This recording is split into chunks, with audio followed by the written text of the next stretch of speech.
Okay, Manish Sharma ji ने 4000 share ले रखे हैं टाटा मोटर्स के 295 पर। शुड आई होल्ड और बुक प्रॉफिट? ये अच्छा सवाल है, इसमें तो सब कुछ है, डेटा भी है और भाव भी बहुत शानदार है। जी बिल्कुल बिल्कुल, और पैसे भी इन्होंने बहुत शानदार कमाए हुए हैं। मेरी थॉट इनको ये रहेगी कि ऑलमोस्ट तकरीबन 4 गुना होके चल रहा है, राउंड फिगर में चल रहा हूँ, तकरीबन 4-1 गुना इनका चल रहा है। तो अगर 1/4 या 1/3 क्वांटिटी बेच लेंगे तो कैपिटल बाहर आ जाएगी, रिमेनिंग स्टॉक्स इनके तकरीबन फ्री हो जाएंगे। तो I think partial profit booking करनी चाहिए। पार्शियल प्रॉफिट बुक करें। सीए सुदीप लालवानी जी ने देश का सबसे पॉपुलर स्टॉक यस बैंक लिया है 10,000 क्वांटिटी 3250 पर। अब क्या किया जाए?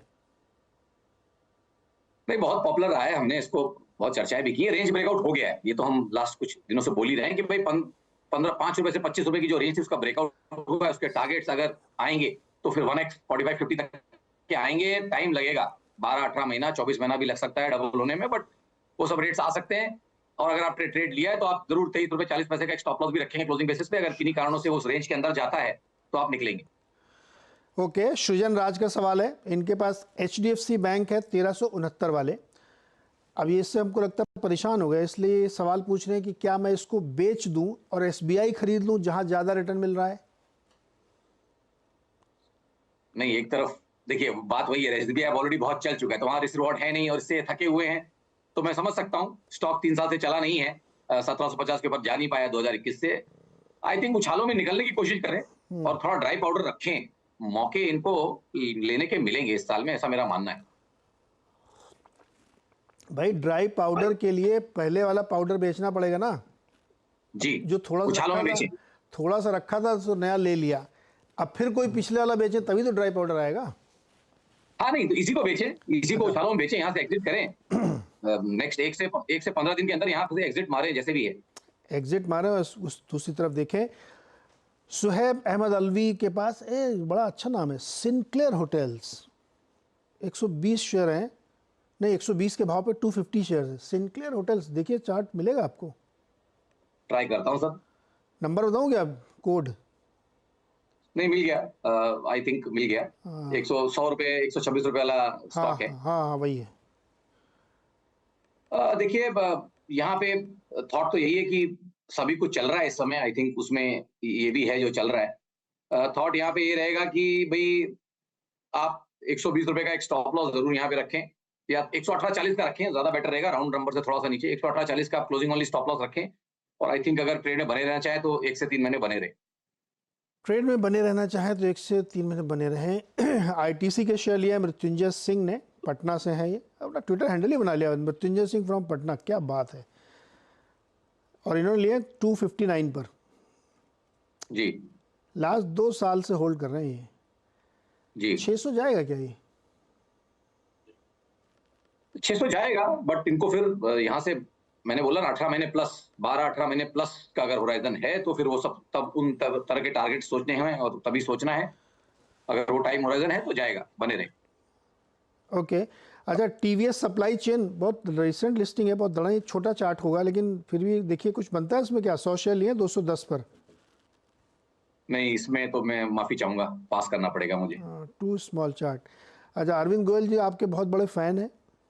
जी, बहुत बहुत धन्यवाद। उनके पास पॉलीप्लेक्स कॉरपोरेशन के शेयर हैं 1250 वाले। जी, बहुत लॉस किया है, क्या करूं? अब देखिए इतना हाई बीटा सब स्टॉक्स जब आदमी ट्रेड करता है तो थोड़ा अलर्ट रहना जरूरी है। और भाव से एक बार 15-20% गया तो उसी समय राय लेनी पड़ती है।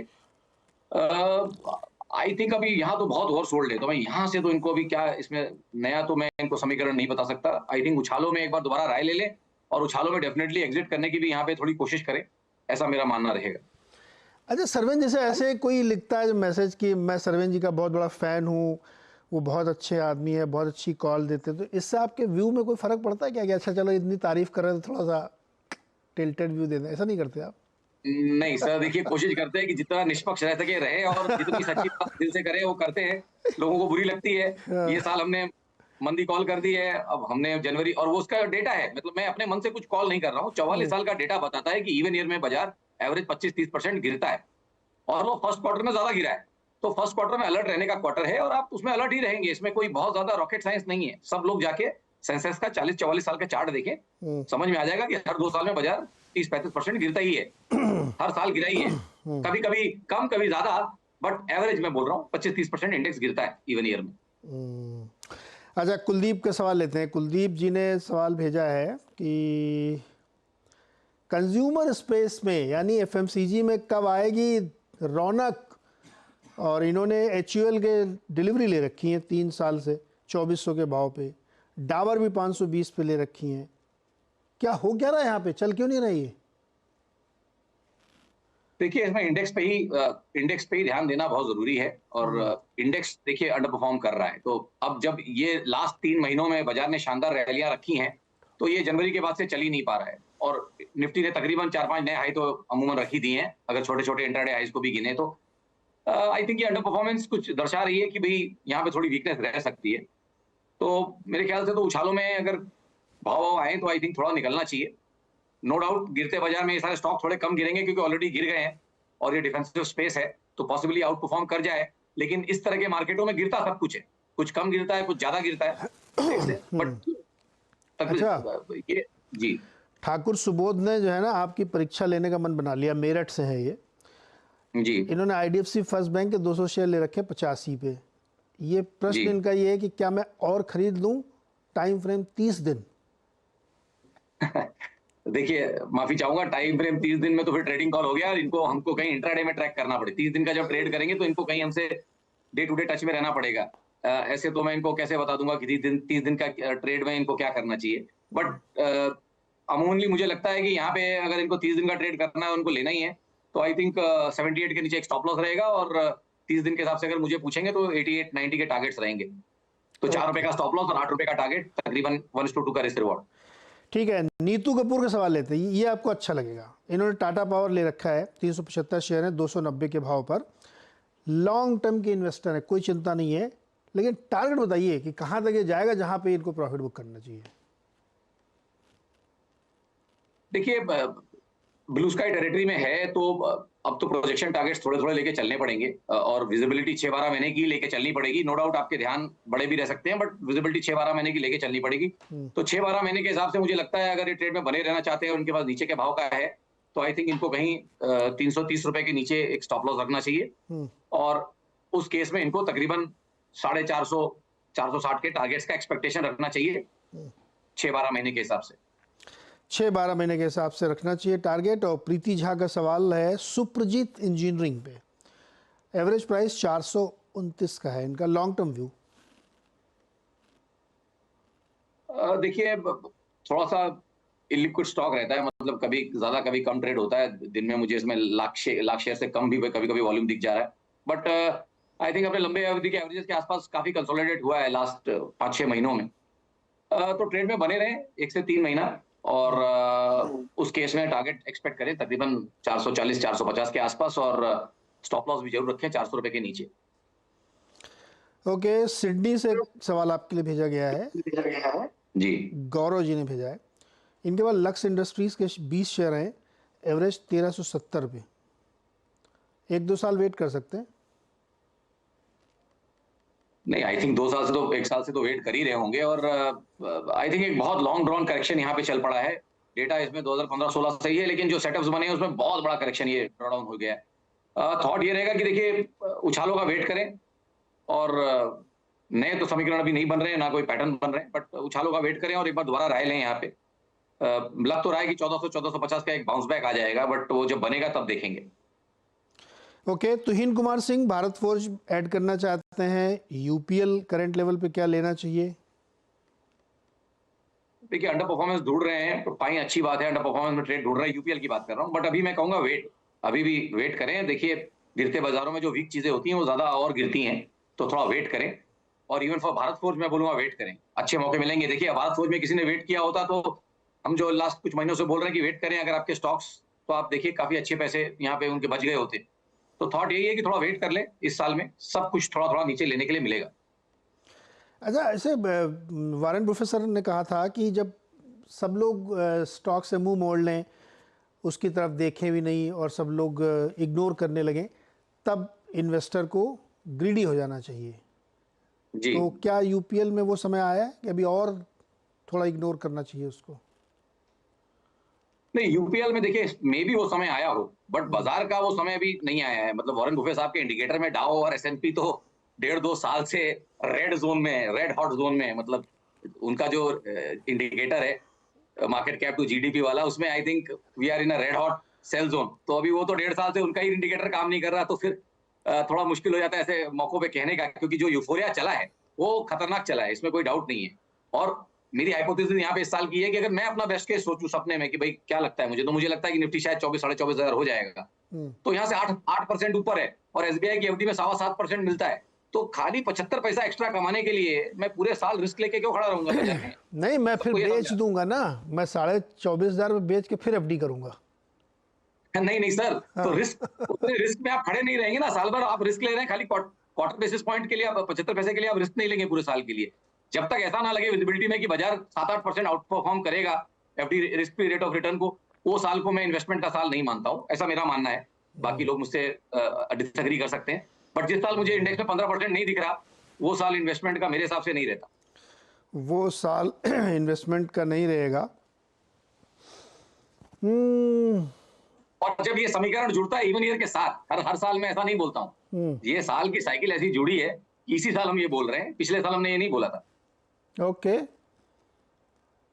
इस साल आप कह रहे हो कि ये इन्वेस्टमेंट थोड़ा सोच समझ के करें, रुक रुका करें। अच्छा, एक सवाल लेते हैं उपेंद्र सिंह का। उपेंद्र सिंह जी ने अक्जो नोबेल, ये पेंट वाली कंपनी है, 2658 पर लॉन्ग टर्म के नज़रिए से इन्होंने खरीदी है। अब इनका सवाल ये है कि क्या ये स्विच करें किसी और स्टॉक में? अभी ये देखिए बीच में ग्रासिम भी आ गया है। तो खैर फंडामेंटल तो जी मैं अभी बताऊंगा, आप पहले एक्जो नोबेल का चार्ट देख के बताओ। देखिए, एक चीज तो उनको बोलूंगा कि भाई थोड़ा पार्शियल प्रॉफिट बुकिंग तो जरूर लें। हाँ। ये सब स्टॉक थोड़े इलिक्विड से रहते हैं कंपैरेटिवली। जहां इतना बाजार लिक्विड हो चुका है, ये स्टॉक दिन में कभी कभी 15,000 शेयर, 20,000 शेयर ऐसे ट्रेड होता है। तो बहुत कम लिक्विडिटी है यहाँ पे। अगर आपके पास क्वांटिटी है तो आपको बेचने में बड़ी तकलीफ होगी। तो ऐसे शेयरों में बड़ा मुश्किल होता है टेक्निकली भी, क्योंकि 10-20 हजार शेयर की भी सेलिंग आएगी तो भाव इधर से उधर हो सकता है, या 10-20 हजार शेयर की बाइंग भी आएगी तो भी भाव इधर से उधर हो सकता है। तो थोड़ा मुनाफा बांध ले टाइम रहते, क्योंकि इन सब चीजों में एग्जिट नहीं मिलता है। जिस दिन बेचना चाहेंगे ना, उस दिन कई बार बिकता नहीं है, लिक्विडिटी नहीं रहती, क्वांटिटी नहीं बेच पाते आप। 150 शेयर रहेंगे तो जी। ये बड़ा संकट है। मान लो आपने एमआरएफ के शेयर ले रखे हैं 5, जी पैसा तो आपके पास है 7.5 लाख रुपया, लेकिन जी। बेच नहीं पाओगे गुरु। इतना कम वॉल्यूम होता है कि आप बेचने जाओगे तो पता लगा कैसे बिकेगा। एमआरएफ की बात से याद आई, और सोशल मीडिया का दिन है तो ट्विटर पे ही सब, मैं नाम नहीं लूंगा किसी सज्जन का, वो एमआरएफ का केस स्टडी दिखाते हैं कि उनके इंडिकेटर ने 28,000 पॉइंट कमा के दिए वन साइड। बाय आया फिर सेल आया तो 28,000 पॉइंट बीच में बने। लेकिन ये नहीं कहते कि उस लेवल पे जितने वो लिए और बेच की बात कर रहे हैं, उसमें खाली 1500 शेयर ले सकते थे और ट्रेड कर सकते थे। तो ऐसा दिखा रहे हैं कि मतलब कोई अमृत का घड़ा है, लेकिन पीने पीने जाएंगे तो आप उसमें कुछ पीने के लिए अमृत है नहीं। एक 5 ml भी उसमें अमृत नहीं है। 1500 शेयर 2800 पॉइंट में आप क्या कमा, 28,000 पॉइंट में आप 1-2 लोग कमा लेंगे, 10 लोग कमा लेंगे, और कितने लोग कमा लेंगे उसमें? ये तो मतलब इंडिया आप लेके रख दो फोटो फ्रेम करके। देखो हमने 2,000 रुपये में एमआरएफ लिया था, आज 1.5 लाख का हो गया। बताने जी के लिए तो अच्छा लगता है, कितना बिल्कुल बढ़िया रेट है ना। बिल्कुल। तो अच्छा ये चलो हम ये बताओ आप, जी लिक्विड वाली की बात करते हैं।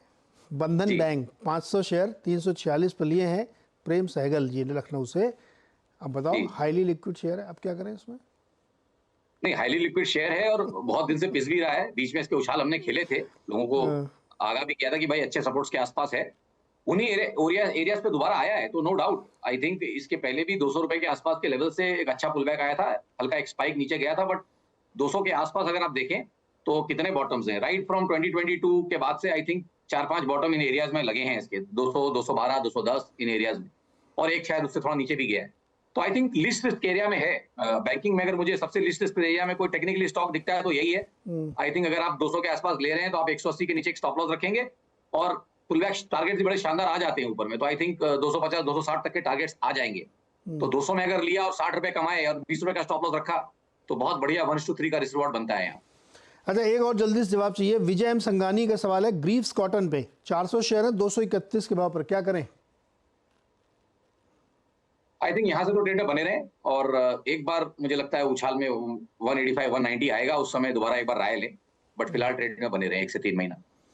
1 से 3 महीना बने रहे। अच्छा, मैं बीच में भूल गया था बताने के लिए कि वो पेंट वाला जो धंधा है ना, उसमें देखिए ग्रासिम के आने से बहुत हलचल होने वाली है। वन शॉट 50% का जो कैपिटल एलोकेशन उन्होंने कर दिया है फैक्ट्री लगाने में। 50% मतलब पूरी इंडस्ट्री में 20,000 करोड़ लगाए फैक्ट्री में, और 10,000 करोड़ अकेले लगा रहे हैं, और एकदम नए प्लेयर आके, तो ये बहुत हलचल मचाने वाला है। मतलब एक शांत तालाब था जहाँ सब लोग 12% की रफ्तार से ग्रो कर रहे थे, इन्होंने आके बड़ा पत्थर मार दिया उसमें। अब ये हलचल मचेगी, लहरें बाहर तक आएंगी, तो इसमें मार्केट शेयर डिस्टर्ब होगा, मार्जिन डिस्टर्ब होंगे, और प्राइसिंग पे असर आएगा। ये सब आपको अपनी आंखों के सामने देखने को मिलेगा। इसलिए पेंट कंपनियों में कोई भी निवेश करने से पहले बहुत ठोक बजा लीजिएगा। ये होने वाला है नेक्स्ट 1 ईयर के अंदर, क्योंकि जिस तरह से बिरला साहब एग्रेसिव हैं, वो कह रहे हैं कि हम कितने 3 लाख शहरों तक पहुंच जाएंगे इस साल के अंत तक, सारी फैक्ट्री ऑनलाइन हो जाएंगी, तो it is going to change the game. Sarveen ji, बहुत बहुत शुक्रिया जुड़ने के लिए, बातचीत करने के लिए, और बहुत सारे दर्शकों की मदद करने के लिए। हम लोग अब सोमवार को फिर मिलेंगे सरवीन जी के साथ, तब तक वीकेंड में देखते हैं क्या होता है। बहुत बहुत धन्यवाद। छोटा सा एक ब्रेक के बाद हर्षदा जी के साथ देखिए आप खिलाड़ी नंबर 1। बता दें कि मनी कंट्रोल पर दिए गए विचार एक्सपर्ट्स के अपने निजी विचार होते हैं।